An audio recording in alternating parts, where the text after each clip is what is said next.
Never shall a young man, never shall a young man thrown into despair. Despair means disappointed. Means poet is advising. Poet is advising to a girl who has been continuously thinking to be beautiful. She has been adorned with beautiness and telling to herself that people are appreciating me because I am beautiful. So poet says that never shall a young man thrown into despair. कभी किसी को निराश मत करो, कभी किसी को दुख मत पहुंचाओ.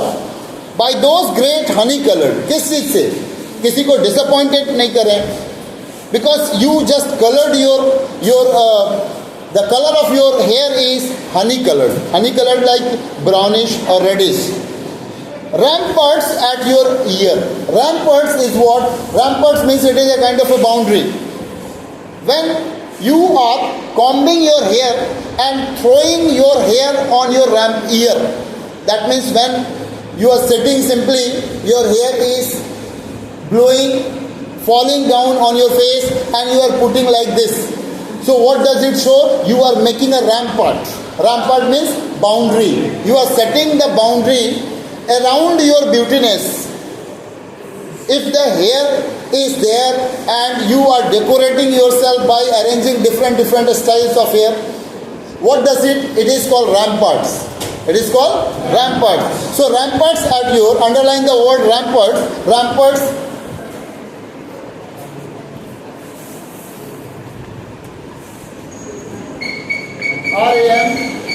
R-A-M-P-A-R-T-S. Ramparts. It is a metaphor. It is a metaphor. It means fence. It means fence, boundary. That you are making a boundary around your face. So ramparts at your love you for yourself alone. That here is thinking or others are thinking same, but you should love for yourself. क्यों अपने बालों को इस तरह से कान के पीछे लगाते हैं? क्यों अपने बालों को डिज़ाइन कर रहे हैं? Because you love a lot. तुम्हें अपने ही पर्सनालिटी से, अपनी ही ब्यूटी से तुम्हें बहुत ज़्यादा प्यार है. Love you for your self alone and not your yellow hair. और वो कह रहे हैं कि तुम खुद को बहुत अप्रिसिएट करो, ना कि अपने सुंदर बालों के लिए लोगों को दिखा करके और खुद को अप्रिसिएट करो. In the first stanza, poet is trying to say that don't do anything wrong or anything good according to you, so that the others could disappoint.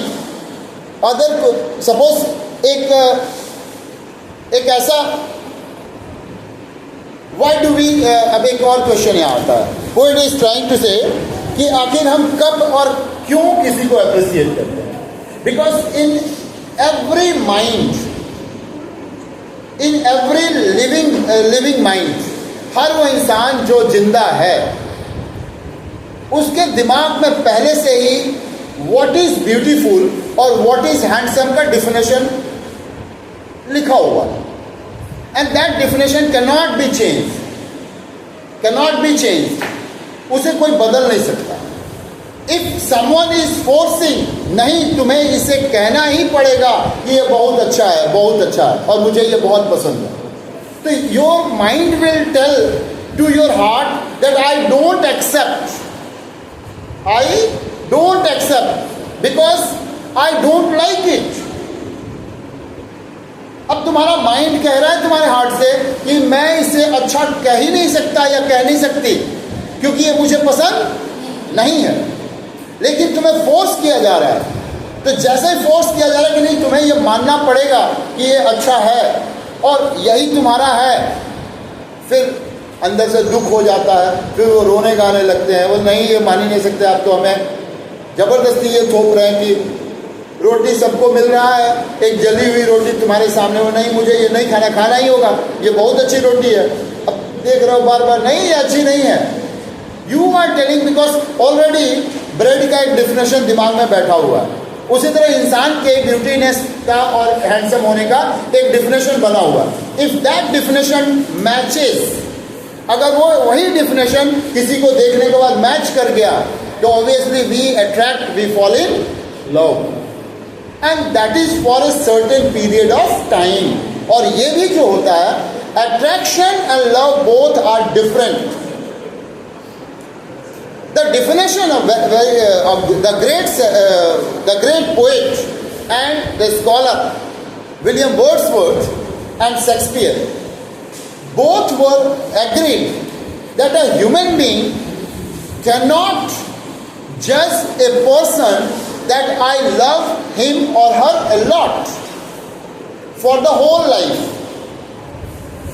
सच्चाई है, किसी भी इंसान को या किसी भी सामान को, किसी भी चीज़ को हम ये नहीं कह सकते कि मैं इसे पूरे जीवन भर इसे बहुत अच्छे से रखूँगा, बहुत प्यार करूँगा, बहुत इसे पसंद, अच्छी चीज़ों इसका केयर करूँगा. वो कब तक ये कहता है? जब तक उससे बेटर कोई और न मिले. क्योंकि जब तक ये मोबाइल बहुत अच्छा है, you are using, you are keeping it in your pocket, making it safe, but when you feel that new model has come, you will say it is old now. Same as usual, our mind is same. If you are young, you are being appreciated. Once you are just going to be on downfall, the other people, those who are in that category, they will start appreciating you. Or later on, everyone will tell that you are now old one. This is the truth. And once we realize, एक बार अगर ये thought हमारे मन में, ये हमारा knowledge में बढ़ गया कि दुनिया में कोई भी चीज़ बदसूरत है नहीं, ये डिपेंड करता है कि मेरी आंखें उसके पॉजिटिव चीज़ों को देख पा रही है कि नहीं देख पा रही है. If I would be able to see the greatest and positive things inside the things, inside the object, inside the human, then obviously you will start appreciating rather undistinguished face. चाहे वो बिल्कुल बुरा इंसान दिखने में बेकार हो क्यों ना हो, लेकिन तुम्हें लगेगा कि ना यही मेरा बहुत अच्छा है. Another example, एक और एग्जाम्पल इसको लेते हैं. You might have seen,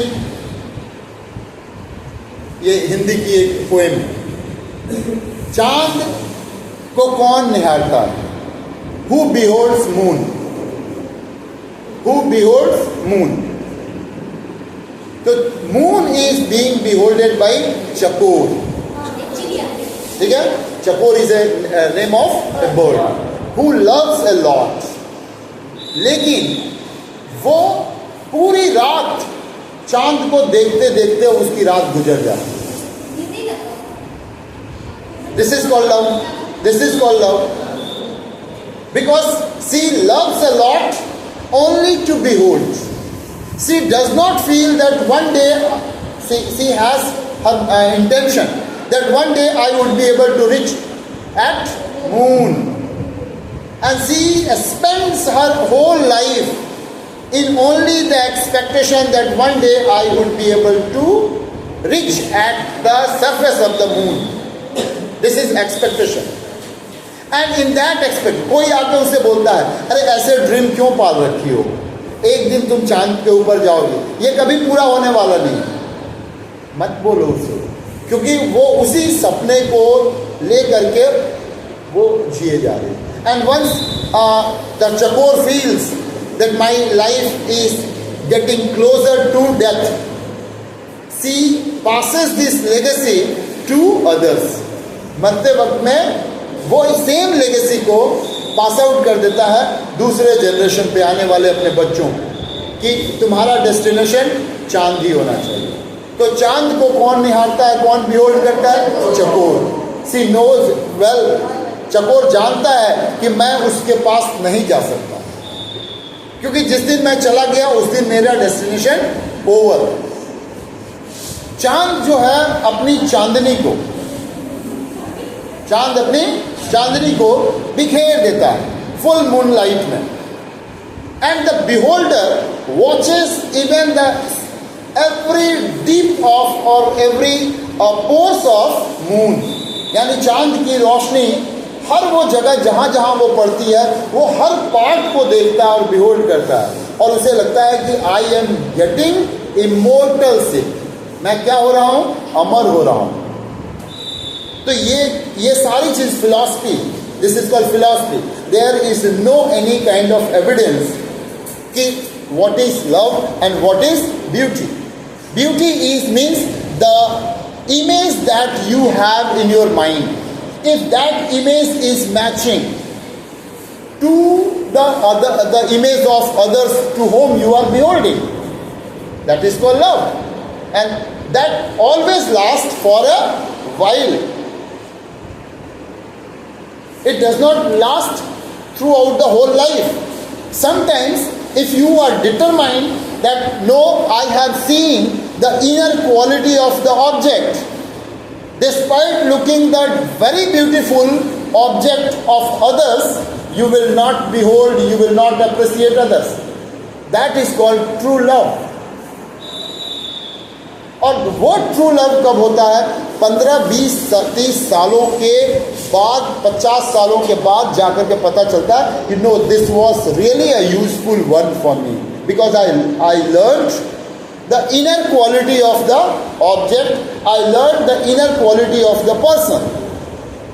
तो ये पोएट इसको emphasize कर रहे हैं कि you should not disappoint any young man. Now the reply of the girl. Now the girl is replying. अब वो लड़की क्या reply कर रही है? She is telling, but I am a little bit disappointed. So, but I can get a hair dye if that person is beholding and appreciating my hair only. I can dye my color. So, but I can hair dye and set such color there. और मैं उस तरह के colour को अपने बालों में लगा लूँगी, brown, black, carrot. The young man in disappear.